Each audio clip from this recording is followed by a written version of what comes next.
इस एपिसोड की स्टार्टिंग में हम उसी कॉन्फ्रेंस हॉल को देखते हैं जहाँ पर सारे डिसेबल मास्टर आको जमा हुई होती है क्योंकि यहाँ पर एक मीटिंग होने वाली है और इसमें ये देखा जाएगा कि कल जो फाइट हुई थी उसमें किसकी कितनी गलती थी और जिसकी गलती होगी उस हिसाब से उसे सजा दी जाएगी। हाउस हॉल में मुजान और दोंग भी आई होती है जहाँ सबसे पहले दोंग कहती है कल मुजान बाकी सारे डिसेबल को परेशान कर रहा था और उन्हें इतना ज्यादा परेशान कर रहा था कि इससे उनकी जान भी जा सकती थी, लेकिन शायद टाइम में वहाँ पर फंस गया और अगर मैं वहाँ पर नहीं पहुंचा होता तो न जाने वो कितने डिसेबल को मार दिया होता।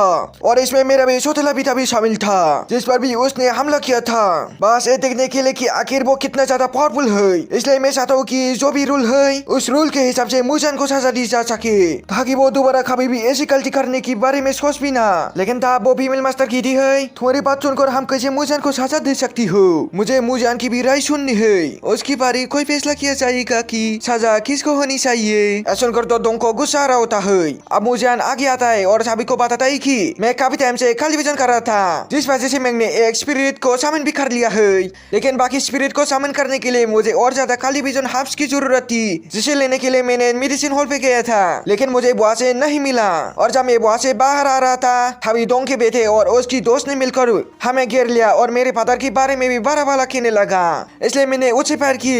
लेकिन तब वहाँ पर मेडिसिन मास्टर आता है जो सभी से कहता है मुजान मेरे पास आया था मेडिसिन हर्ब्स लेने के लिए, लेकिन मैंने पहले ही उसे नॉर्मल डिसेबल से ज्यादा हर्ब्स दे दिया था, लेकिन तब भी वो दोबारा मांगने के लिए मेरे पास आया, इसलिए मैंने उसे मना कर दिया क्योंकि मैं किसी डिसेबल को रूल से ज्यादा हर्ब्स नहीं दे सकता।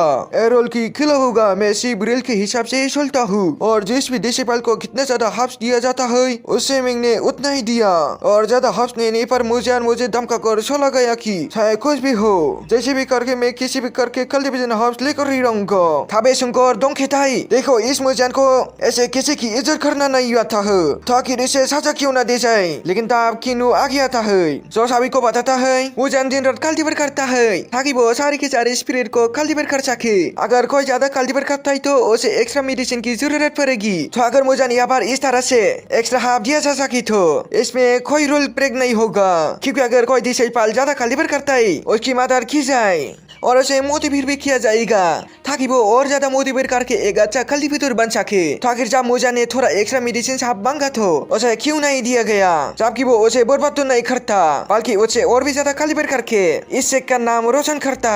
तो मैं इसमें बिल्कुल नहीं मानती मुजान ने कोई भी रूल ब्रेक की है और इसलिए तो मुजान को कोई भी सजा दी ना जाए। तब वो मास्टर कहता है ये बात सही तो है, अगर किसी को ज्यादा कल्टीवेट हर्ब्स चाहिए तो वो बिल्कुल ले सकता है ताकि वो अपना कल्टीवेशन और ज्यादा बढ़ा सके। तब वो फीमेल मास्टर मुजान से कहती है आज से अगर तुम्हें जितनी भी मेडिसिन आपकी जरूरत पड़ेगी तुम्हें मेडिसिन हॉल जाने की बिल्कुल जरूरत नहीं है, तुम मेरे पास आ सकती हो, तुम्हें जितना जरूरत होगा मैं तुम्हें मेडिसिन हॉल से ला कर दे दूंगी। ऐसा सुनकर मुजान खुश हो जाता है और उसको भी शुक्रिया करता है। लेकिन तब दूसरा मास्टर उसे कहती है अगर तुम्हें ज्यादा मेडिसिन हर्ब्स दिया जाए तो तुम पहले से और ज्यादा पावरफुल बन जाओगे और एक दिन ऐसा आएगा कि तुम इसके सौतेले बेटे से भी बदला लेने आओगे। तो आखिर इस चीज के लिए तुम्हें ज्यादा मेडिसिन हर्ब्स क्यों दिए जाए, जितना सभी को दिया जाता है तुम्हें भी इतना ही मिलेगा ताकि तुम धीरे धीरे पावरफुल बन सके।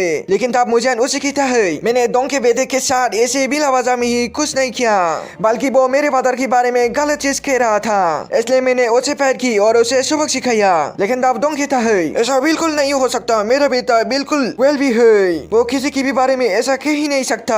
तब मुजान कहता है उस फाइट के टाइम पर वहाँ पर जो भी था आप उन सभी से पूछ सकते हैं कि शुरुआत किसने की थी और किसने मेरे फादर के बारे में ऐसा गलत कहा था। तब किनो भी आगे आ जाता है और वो सभी से कहते हैं कि मुजान ने बिल्कुल सही कह रहा है, इसने मुजान की फादर की काफी गलत शब्द कहा था, उन्हें बेस कहने के साथ उन्हें काफी बुराई भी कर रहा था, ये तो बिल्कुल गलत है। ऐसा सुनकर दोंग का बेटा वहाँ पर झुक जाता है और वो सभी से माफी मांगता है। मुजान जो कह रहा है वो बिल्कुल सच है, मैंने गलती से मुजान की फादर के बारे में गलत शब्द कह दिए थे पर इसकी सजा वो मुझे मार खरीदे चुका है, इसलिए मैं चाहता हूँ कि मुझे आगे से कोई भी पनिशमेंट न दी जाए। ऐसा सुनकर दोंग भी गुस्सा हो जाता है कि आखिर इसने सारी चीजें की शुरुआत की थी, यहाँ पर तो मेरा नाम ही खराब हो गया और अगर रोल के हिसाब से इसे कोई सजा देना ही तो बाकी लोगों से भी दे सकती है। जिसकर वो गुस्से में मुजान से कहता है इसमें तुम्हारी गलती भी है, अगर कोई बुद्धू इंसान भी तुम्हारे फादर के बारे में गलती से भी कुछ कह देगा तो क्या तुम भी उस पर इतना खतरनाक अटैक करेंगे कि वो जान से ही मारा जाए, ऐसा तो नहीं हो सकता, इसलिए तुम्हें भी सजा देनी चाहिए। लेकिन तब मुजान सभी को बताता है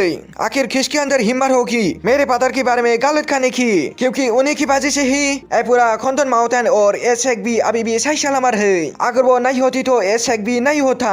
14 साल पहले उन्होंने सी ऑफ इमॉर्टल में इंटर किया था ताकि डीमन और इवल से लड़ाई कर सके। तो अभी इस पूरे शेक पे हमला करना चाहते थे। उसी लड़ाई में उन्होंने काफी डटकर उन डीमंस और इवल्स का मुकाबला किया और उन्हें हराने के बाद इस शेक और कुलन माउंटेन को सुरक्षित रखा। अगर उन्होंने उस दिन अपनी जान पर खेलकर डीमंस और इवल से लड़ाई नहीं की होती तो आज आप लोग यहाँ पर खड़े भी नहीं रहते, क्योंकि तब भी किसी के अंदर हिम्मत नहीं है तो मेरे फादर के बारे में गलत कह सके। अगर कोई ऐसा कहते तो वो बिल्कुल ऐसा फहम हो शादी। अगर किसी के अंदर इज्जत नहीं है मेरे फादर के बारे में तो ठीक है, कोई बात नहीं है। मैं पूरी अपने फादर की इज्जत की देखभाल करूंगा।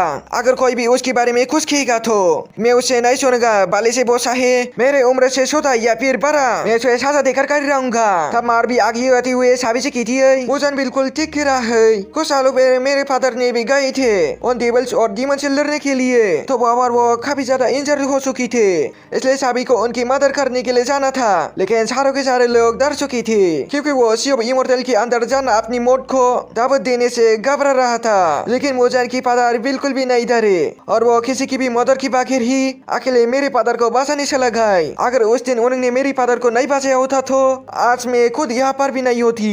इसलिए मोजान की फादर का मेरे ऊपर बहुत बड़ा एहसान है और मैं भी उनकी साथ ही रहूंगा। कोई भी उनके बारे में गलत नहीं कह सकता।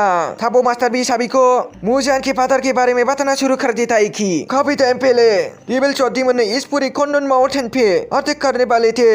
तब मोजान उनके फादर अकेले ही उन सभी डेविल्स और डीमन से लड़ने चले गए थे। उन्होंने बाकी लोगों से मदद भी मांगी थी ताकि अलग अलग शहर की इमॉर्टल आकर उनकी मदद कर सके, जिनकी मदद से वो पूरी की पूरी शेक को बचा सके। ऑलरेडी इमॉर्टल उनकी मदद करने गई थे और उस टाइम में वहाँ पर नहीं जा सका क्योंकि उस टाइम में इतना ज्यादा पावरफुल नहीं था। अगर मैं वहाँ पर जाता तो शायद जिंदा वापस आता, पर तभी तुम्हारे फादर नहीं रुके। उन्होंने अकेले ही वहाँ पर जाया और उन डीमंस और इविल से लड़ाई की, जिसके बाद उन्होंने कुनलुन माउंटेन और इस शेक को बचा लिया। ऐसे में उनका बुद्धि बड़ा बाबरी थी उस टाइम जब उनकी मदद नहीं कर पाया था। इस बार उनकी इज्जत बचाने में मदद करूंगा और उनके बारे में कोई भी गलत नहीं रहेगा और उनकी गलत कहने वाले को मैं सजा देने के लिए तैयार हूँ। ऐसा सुनकर मुजान और मार खुश हो जाती है कि आखिर अब उनकी फादर की रेस्पेक्ट मिल जाएगी। रोशन दिखाती ही ये एपिसोड भी एक बार एंड हो जाता है। गाइस मैं थोड़ा वॉइस चेंज करने की प्रैक्टिस कर रहा हूँ। मुझे उम्मीद है आप लोगों को थोड़ा पसंद तो आया होगा। पसंद है तो वीडियो को लाइक करने के साथ चैनल को सब्सक्राइब कर देना और साथ ही बेल नोटिफिकेशन को ऑल पे भी शेयर जरूर से कर देना। लेकिन अगर आप लोगों ने इसका पहले एपिसोड को नहीं दिखाई तो लेफ्ट में जो वीडियो आ रहा है वहाँ पर क्लिक करके देख लेना और आप लोग प्लेलिस्ट पर भी चेक कर सकती है। Thanks for watching.